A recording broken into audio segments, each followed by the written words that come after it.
Dzień dobry.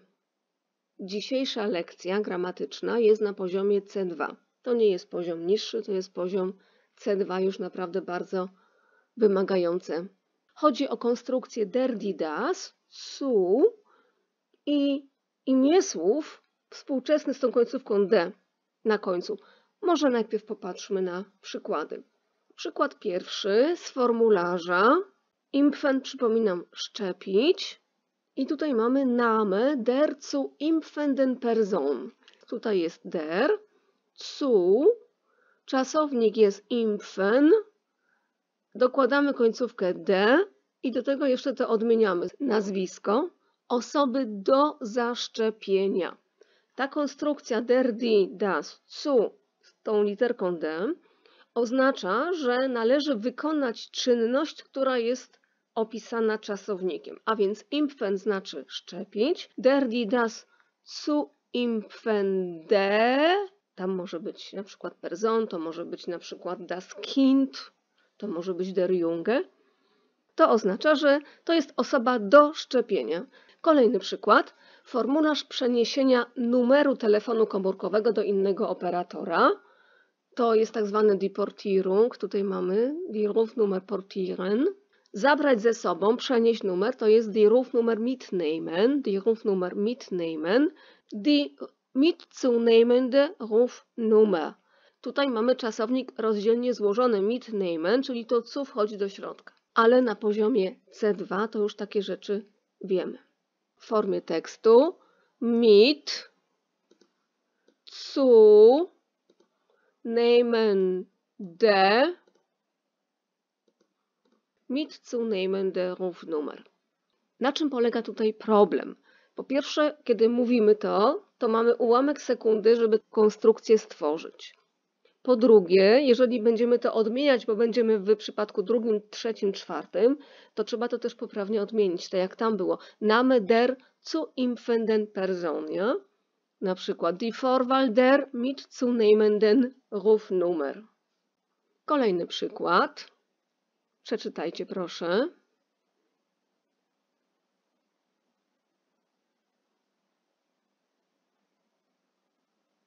O co tutaj chodzi? Chodzi o to, że będziemy kupować jakąś firmę. To chyba jakiś taki start-up portal jest. Czyli das Erstellen des Kaufprofils macht deutlich, welche Kriterien Sie für das zukaufende Unternehmen ansetzen und welche Vorlieben Sie haben. Tutaj też jak mówimy, no to trzeba też tak trochę uwypuklić, nie?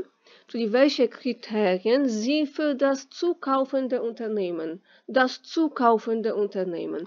I tutaj jest ta konstrukcja, która nas w tym momencie interesuje. I znowu widzimy, tu mamy das, bo jest das Unternehmen. Tutaj mamy to zu, które nam tutaj właśnie tę konstrukcję tworzy. Tu mamy czasownik kaufen, tu mamy tą końcówkę d, która nam tworzy imię słowy, czyli für das zukaufende Unternehmen.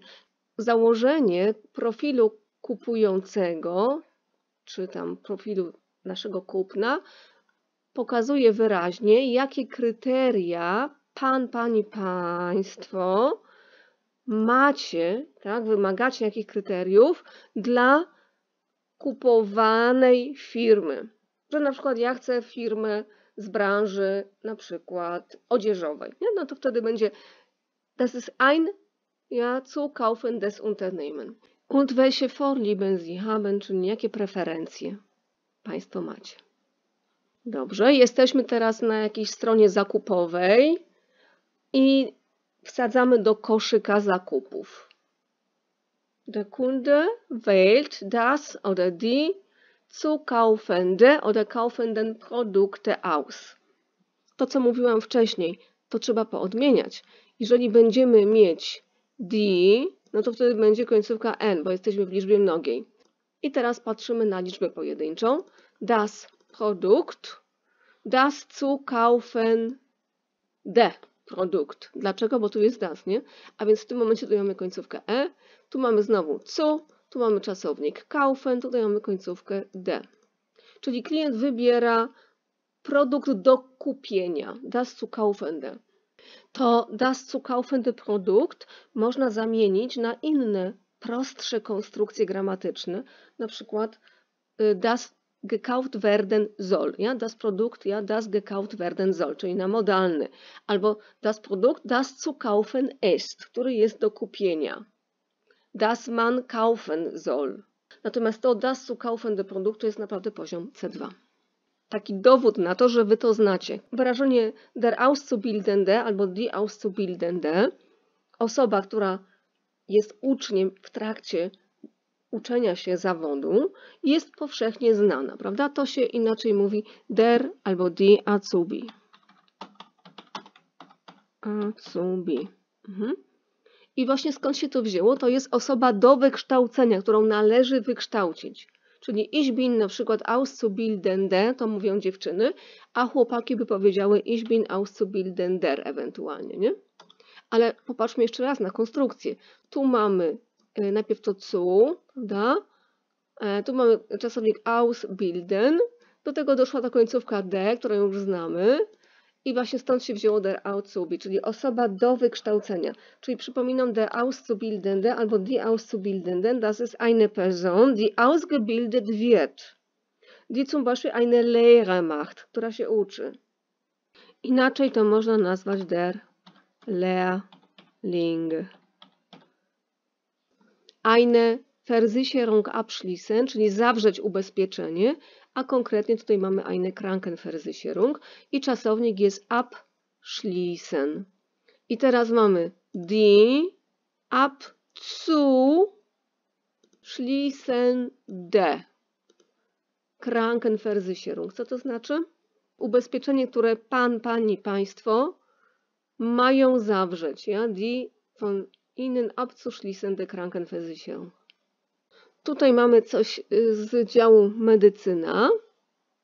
Eine Anmeldung ist nur über Ihren behandelnden Arzt über das abzurufende Anmeldeformular möglich. Czyli zgłoszenie jest możliwe tylko poprzez lekarza, poprzez formularz. Tylko jaki lekarz? To jest lekarz, który nami się zajmuje. Der behandelnde Arzt. Tutaj nic ciekawego się nie dzieje. Natomiast tutaj mamy das abzurufende Anmeldeformular, czyli jest możliwe poprzez lekarza, poprzez formularz, z którym co trzeba zrobić? Który trzeba ściągnąć sobie ten formularz z internetu, ja? Also ein Formular abrufen, czyli zasejfować, zapisać sobie formularz i on musi być zapisany, dopiero wtedy możemy to przez lekarza zgłosić. Also wir haben eine Fahrt, vor uns eine Reise und wir können auch ja die Kilometer schätzen, ja? Auf dem Hinweg und auf dem Rückweg. Ja? I teraz musimy dokonać Schätzung der zu fahrenden Kilometer. Wir fahren zum Beispiel 20 Kilometer, a więc das sind zu fahrende Kilometer. Ja? Na zadanie domowe proszę sobie wymyślić jakiś czasownik, stworzyć z nim konstrukcję właśnie tą taką der, die, das, zu z końcówką d i potem poszukać w Google, czy istnieje takie wyrażenie w jakimś zdaniu i sobie to zdanie przeczytać. Czyli teraz macie do wykonania zadanie. Sie haben jest ja eine zu machende Aufgabe. Ja? Popatrzmy, eine zu machende Aufgabe do zrobienia. Tu mamy do rozwiązania eine Aufgabe zu lösen, ja? A tak tu mamy eine Aufgabe zu machen, also eine zu machende Aufgabe. I w takim razie dziękuję i do usłyszenia za tydzień.